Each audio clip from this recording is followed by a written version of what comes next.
Hello? I gotta get my crown. Be right back. Be right back. Be right back. Because there is no way that I'm about to be reading without my crown. Am I crazy? Have I lost my everlasting mind? Here she is. Okay. Hello, sixth graders. It's me, Mrs. James. I'm really excited to read another chapter of Matilda with you. I left my Matilda book at home, so I'm going to read from your book so I can tell you what page to start on. Let's see. Let me just tell you, I have loved reading this book to you guys.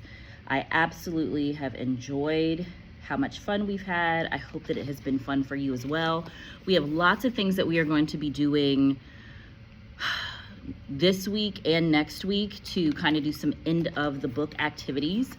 Since election day is coming up, we're going to be making some Matilda presidential campaign type things. I think I have a copy of what it is. Yes, I made this for you guys. Matilda States of America. So here you're going to create like a really awesome, beautiful, wonderful campaign poster. We can look up examples of those online. And then this, we are going to create this. Isn't this cute?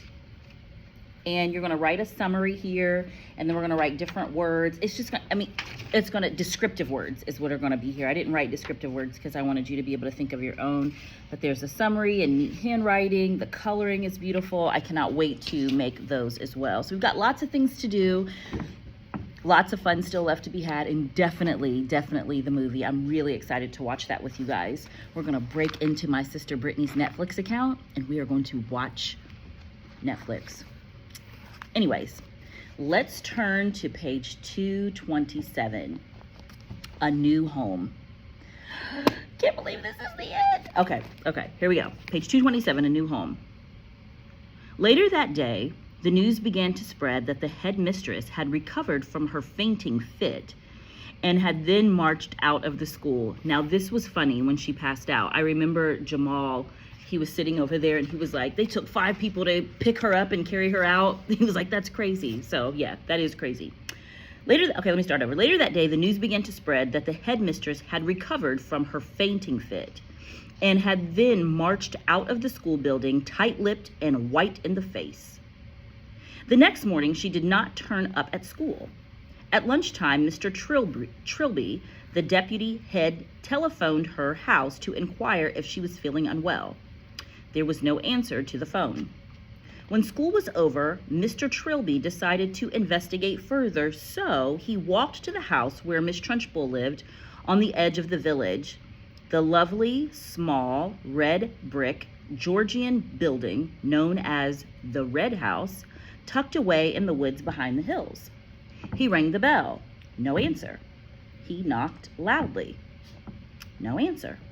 He called out, "Is anybody at home?" No answer. He tried the door and, to his surprise, found it unlocked. He went in. The house was silent, and there was no one in it, and yet all the furniture was still in place. Mr. Trilby went upstairs to the main bedroom. Here, also, everything seemed to be normal, until he started opening drawers and looking into cupboards. There were no clothes or underclothes or shoes anywhere. They had all gone.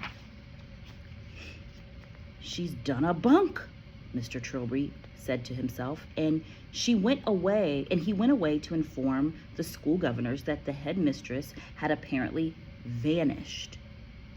On the second morning, Miss Honey received by registered post a letter from a firm of local solicitors informing her that the last will and testament of her late father, Dr. Honey, had suddenly and mysteriously turned up.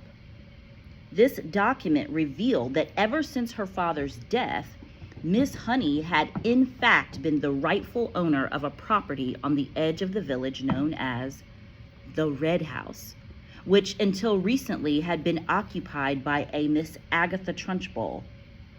The will also showed that her father's lifetime savings, which fortunately were still safely in the bank, had also been left to her.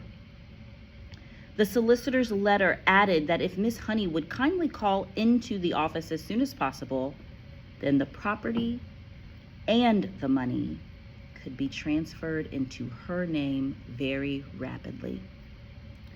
Miss Honey did just that, and within a couple of weeks she had moved into the red house, the very place in which she had been brought up, and where luckily all the family furniture and pictures were still around. From then on, Matilda was a welcome visitor to the red house every single evening after school, and a very close friendship began to develop between the teacher and the small child. Back at school, great changes were also taking place. As soon as it became clear that Miss Trunchbull had completely disappeared from the scene, the excellent Mr. Trilby was appointed head teacher in her place. And very soon after that, Matilda was moved up into the top form, or the top grade, where Miss Plismall quickly discovered that this amazing child was every bit as bright as Miss Honey had said. One evening, a few weeks later, Matilda was having tea with Miss Honey in the kitchen of the red house after school, as they always did, when Matilda said suddenly, "Something strange has happened to me, Miss Honey." Let me pause here really quick. Remember I told you, and I know you guys are going to be like, "Miss James, you already told us this." It is not appropriate, ever, I don't care how nice they are, for a teacher to invite you to their home by yourself. For an adult that is not your family member, like your mom, your dad, your auntie, do not go to their house. That's not okay. Okay? Miss Honey is a fictional character, all right? And this book was written a long time ago. So I just don't want you to have that in your mind. All right, one evening, a few weeks later, I started that paragraph over. Matilda was having tea with Miss Honey in the kitchen of the red house after school, as they always did, when Matilda said suddenly, "Something strange has happened to me, Miss Honey." "Tell me about it," Miss Honey said. "This morning," Matilda said, "just for fun, I tried to push something over with my eyes, and I couldn't do it. Nothing moved. I didn't even feel the hotness building up behind my eyeballs. The power had gone. I think I've lost it completely." Miss Honey carefully buttered a slice of brown bread and put a little strawberry jam on it. "I've been expecting something like that to happen," she said. "You have? Why?" Matilda asked. "Well," Miss Honey said, "it's only a guess, but here's what I think. While you were in my class, you had nothing to do, nothing to make you struggle. Your fairly enormous brain was going crazy with frustration. It was bubbling and boiling away like mad inside your head. There was tremendous energy bottled up in there with nowhere to go, and somehow or other you were able to shoot that energy out through your eyes and make objects move. But now things are different. You are in the top form competing against children more than twice your age, and all that mental energy is being used up in class. Your brain is, for the first time, having to struggle and strive and keep really busy, which is great. That's only a theory, mind you, and it may be a silly one, but I don't think it's far off the mark." "I'm glad it's happened," Matilda said. "I wouldn't want to go through life as a miracle worker." "You've done enough," Miss Honey said. "I can still hardly believe you made all this happen for me." Matilda, who was perched on a tall stool at the kitchen table, ate her bread and jam slowly. She did so love these afternoons with Miss Honey. She felt completely comfortable in her presence, and the two of them talked to each other more or less as equals. "Did you know," Matilda said suddenly, "that the heart of a mouse beats at the rate of 650 times a second?" "I did not," Miss Honey said, smiling. "How absolutely fascinating. Where did you read that?" "In a book from the library," Matilda said. "And that means it goes so fast you can't even hear the separate beats. It must sound just like a buzz." "Buzz is an onomatopoeia." "It must," Miss Honey said. "And how fast do you think a hedgehog's heart beats?" Matilda asked. "Tell me," Miss Honey said, smiling again. "It's not as fast as a mouse," Matilda said. "It's 300 times a minute, but even so, you wouldn't have thought it went as fast as that in a creature that moves so slowly, would you, Miss Honey?" "I certainly wouldn't," Miss Honey said. "Tell me one more." "A horse," Matilda said. "That's really slow. It's only 40 times a minute." "This child," Miss Honey told herself, "seems to be interested in everything. When one is with her, it is impossible to be bored. I love it." The two of them stayed sitting and talking in the kitchen for an hour or so longer, and then at about 6 o'clock, Matilda said goodnight and set out to walk home to her parents' house, which was about an 8-minute journey away. When she arrived at her own gate, she saw a large black Mercedes motor car parked outside. She didn't take too much notice of that. There were often strange cars parked outside her father's place, but when she entered the house, she was confronted by a scene of utter chaos. Her mother and father were both in the hall, frantically stuffing clothing and various objects into suitcases. "What on earth's going on?" she cried. "What's happening, Daddy?" "We're off," Mr. Wormwood said, not looking up. "We're leaving for the airport in half an hour, so you better get packed. Your brother's upstairs all ready to go. Get a move on, girl. Get going." "Off?" Matilda cried. "Out? Where to?" "Spain," the father said. "It's a better climate than this lousy country." "Spain?" Matilda cried. I don't want to go to Spain. I love it here, and I love my school." "Just do as you're told and stop arguing," the father snapped. "I've got enough troubles without messing about with you."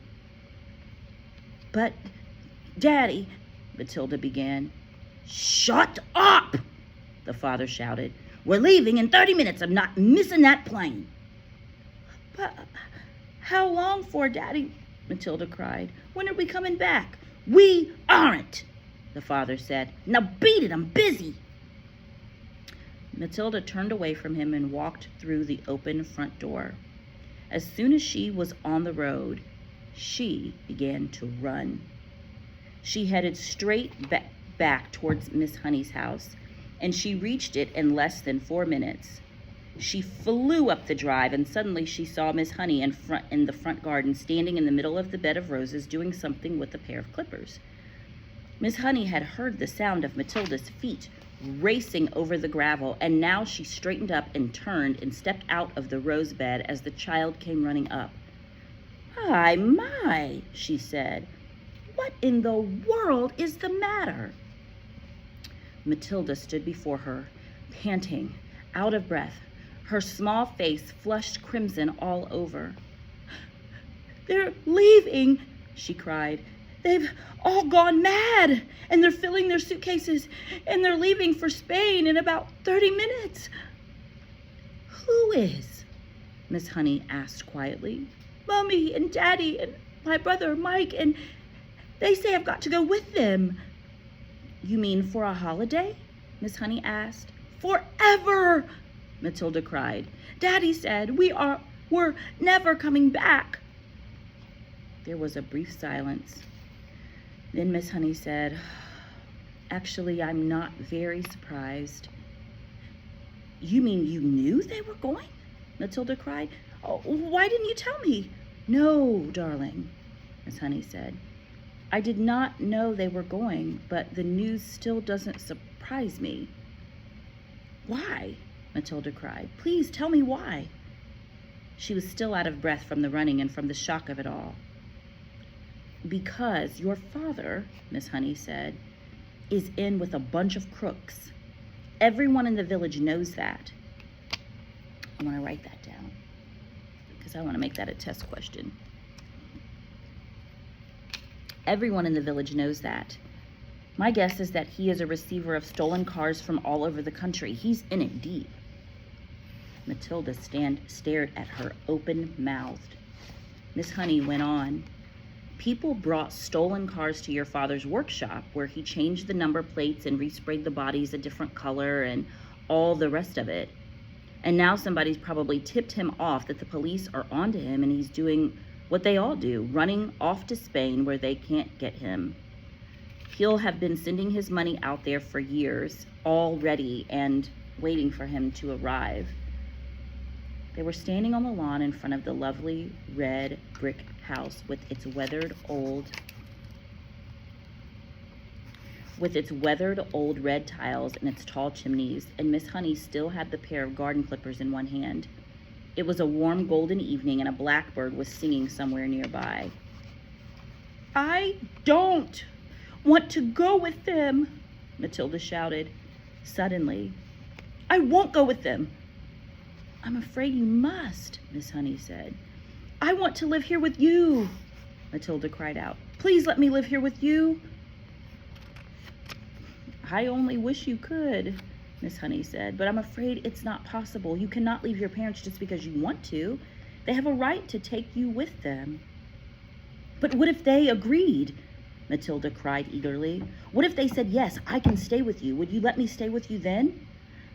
Miss Honey said softly, "Yes, that would be heaven."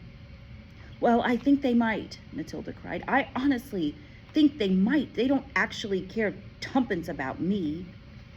"Not so fast," Miss Honey said. "We've got to be fast," Matilda cried. "They're leaving any moment. Come on," she shouted, grasping Miss Honey's hand. "Please come with me and ask them, but we'll have to hurry. We'll have to run." The next moment, the two of them were running down the drive together. Then out to the road, Matilda was ahead, pulling Miss Honey after her by her wrist. And it was a wild and wonderful dash they made along the country lane and through the village to the house where Matilda's parents lived. The big black Mercedes was still outside, and now its boot and all its doors were open, and Mr. and Mrs. Wormwood and the brother were scurrying around it like ants, piling in the suitcases as Matilda and Miss Honey came dashing up. "Daddy and Mommy!" Matilda burst out, gasping for breath. I don't want to go with you. I want to stay here and live with Miss Honey, and she says that I can, but only if you give me permission. Please say yes. Go on, Daddy. Say yes. Say yes, Mommy." The father turned and looked at Miss Honey. "You're that teacher woman who once came here to see me, aren't you?" he said.